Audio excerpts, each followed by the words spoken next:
15 plus years ago now. It's crazy to think about. I have a couple of questions I'd like to ask you. Yeah. When you were creating the characters for the comic, did you get them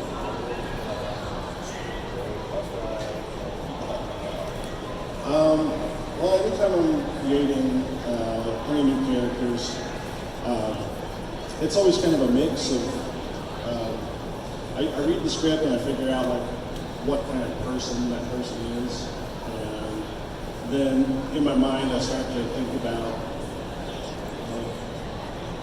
other people that I've known in my life that are similar to that, or that I can use as like a touchstone for the design. So yeah, a lot of times they're based on either like family members or people I've known in my life, or friends, or whatever. Sometimes they're, I might have an actor in mind, but it helps for me to have something that I can use as like just like a base model, So I'm not having to like recreate something from scratch in my head every time I have to draw the person. So I have some loose basis that helps. So during the creative process of drawing the comic and characters, do you listen to Yeah, I mean, when I'm working, I listen to a lot of music, but my playlists are fairly frenetic. I listen to everything from 80s and 90s hip hop, 2000s trip hop stuff. I listen to a lot of like classic country and outlaw country, like modern alt country stuff, black metal, you name it. I listen to kind of all of it. anything particular that you listened to when you were doing the first issue? Do you recall? I don't know. I was in like a weird transition phase. I was just kind of getting back into country at the time. So I was listening to a lot of bluegrass and like older country guys like Jimmy Brown, Chris Christopherson, you name all of the outlaw country guys. I was listening to those guys, and then like bluegrass, Ricky Skaggs, all that. But I was also still like really heavy into like trip hop stuff, guys like Dan the Automator and Prince Paul and stuff like that. So it was like a weird mix. Yeah. Now, do you prefer color comics or black and white? I know that a lot of that is done in black and white, but you also do the covers as well. Yeah. Whenever possible, I try to do all of the art from start to finish. Just because I feel like you get a purer voice into one person. But as far as like, do I prefer color versus black and white? Like in a color comic, it's really easy to tell everybody apart because you can just give this guy a red shirt, this guy a blue shirt, this guy, in a black and white comic, you don't have that. So you got to rely on the design of the character a lot more. You got to make sure that everybody has like a distinctive silhouette. They all got to be shaped different. They got to have different shaped faces. They got to have different haircuts. They got to look as different in every way from each other as possible because you don't know. With one panel, you might be looking at their shadow, or you might be looking at just their face, and you don't. You got to have every level of zooming in and out has to have something iconic about it that can set each character apart. And that's a lot of thinking when it comes into the design parts. I would assume a lot of shading based on idea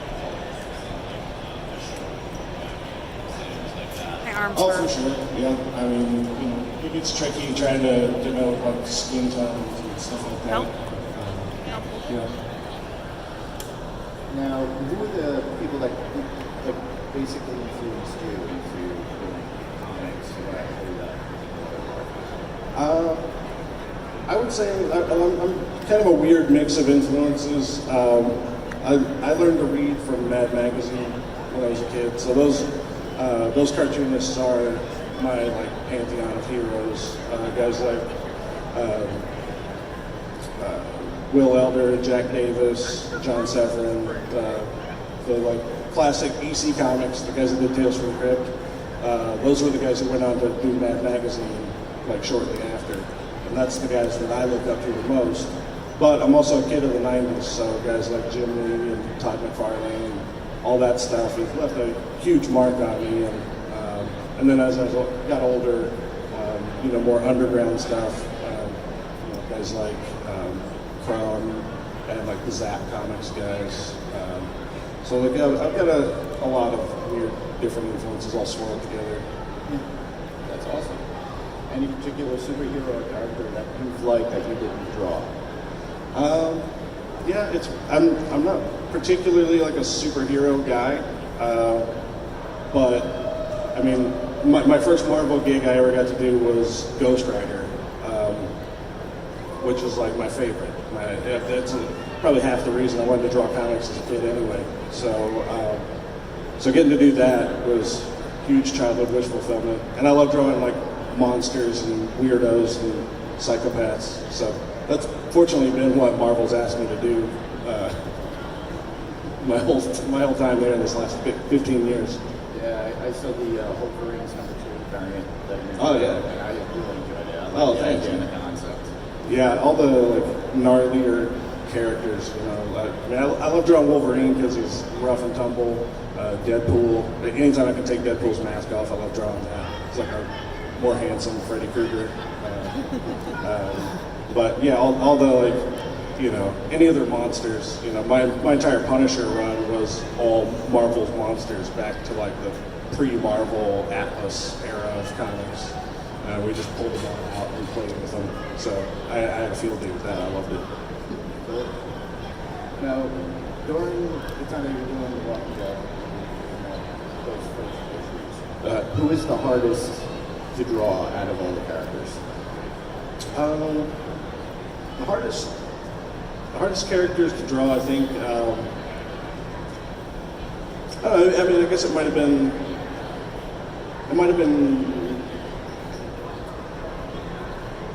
Well, the females are always the hardest for me because I can draw like the gnarliest, grossest old guys, and it's easy because I can just, if I mess them up a little bit, like it just makes them look cooler. But if I'm drawing a pretty girl, you only got about 5 lines to draw the face, and it has to be graceful. And if you start overdoing it, then you start getting like overaged or overly haggard. And sometimes that's the right thing to do, but sometimes it's not. And it's kind of for me, it's like surgery, and it's not a surgery that I feel that I'm particularly good at. So I have to really focus anytime I'm drawing pretty girls. We were just speaking before we came on, and you were hired to do something about Daryl. Oh yeah. Yeah, and you're saying how that's sort of a challenge for the fact that you got to think of Norman Reedus, and then you want to try to do something more original. Yeah, well, yeah. Someone just commissioned me to draw a picture of Daryl, but as he would have been in the comics had I created him. So that's a weird. That's so cool. It's a weird thought to try to wrangle because it's hard for me to divorce Daryl from Norman Reedus. So I had to think like, well, what would a non-Norman Reedus Daryl look like? And I just had to like kind of get to the nugget of what Daryl is as a character, and then kind of build him out from that, which is pretty much what I do anytime I'm drawing like corporate characters. Like when I had to draw like Doctor Strange or anybody in Marvel, I tried to figure out like what was the nugget of the idea that made it cool, and then like build it back out from there because most of those characters have so many iterations, so many like definitive iterations that I have to figure out like what's my take. So, Awesome. What do you like to draw for fun? Like just for casual, nothing that's work based. Usually if I'm sitting and doodling, it usually turns out to be like cowboys. Like I love drawing Jonah Hex. He's got a great face to draw. A lot of times it turns into like Frankenstein or Swamp Thing. I like drawing all those swamp monsters. There's like 100 swamp monster comics from the 70s and 80s. I love drawing all those guys. So anytime I'm doodling, it usually turns into one of those things. Yeah, my preference is actually Man-Thing. Oh, sure. So I like that. I like the Swamp Thing, but Man-Thing is... Oh, yeah, yeah. The fact that it looked like almost like an elephant. Yeah. So, now you are currently working on new stuff. What are you working on now? Well, I've got some creator-owned horror stuff in the pipes. It's not quite to a stage where I feel comfortable talking about it publicly, but I've also been at Marvel, like I said, for the last probably 10, 15 years. I've been doing cover work for them. I just wrapped up the Punisher Kill Crew covers, which has been super fun. It's just Frank Castle basically as a Frank Frazetta character, just full on like Dungeons and Dragons fantasy stuff with the Punisher, and it's super fun. Well, do you have anything that you read for yourself that is not at the moment that we've put right now? Obviously, you mentioned all the characters from Marvel, you did Punisher, obviously you did Dead. But what do you like to read yourself in comparison? It might be a little different. I've been reading a lot of Japanese horror. Junji Ito is probably my favorite. He's probably the best in the game. I've been obsessed with him for the last several years. And so it's nice that more and more of his work is becoming translated and published over here, so I don't have to hunt so hard on the internet for it.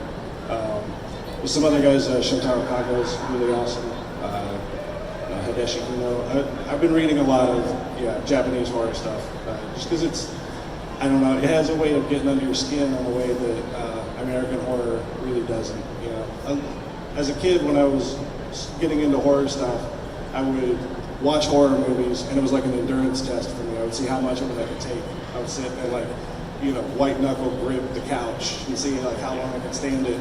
And then when it was over, I'd go lay down in my bed and just stare at the ceiling and think about how fucked up it was for days. And as I got older, I'm more and more numb to that feeling, and so that's the dragon that I chase. I'm looking for horror that gives me that feeling again, and Asian horror is really what is giving me that. It's more conceptual. It's more I don't know how to describe it. It's more of a concept rather than like a jump scare. You know, in comics you can't have somebody jump out from behind something scary anyway. It's on paper, so they do more conceptual horror that really sticks with you for a while. And more of a thrill. What's going to have to be instead of the actual jump scare itself. Yeah, and it's that and just really weird conceptual stuff that you're just like, oh, you know, that's messed up, and you just keep thinking about it like for days afterwards. The more of the tone. Yeah, that's I love it. Cool.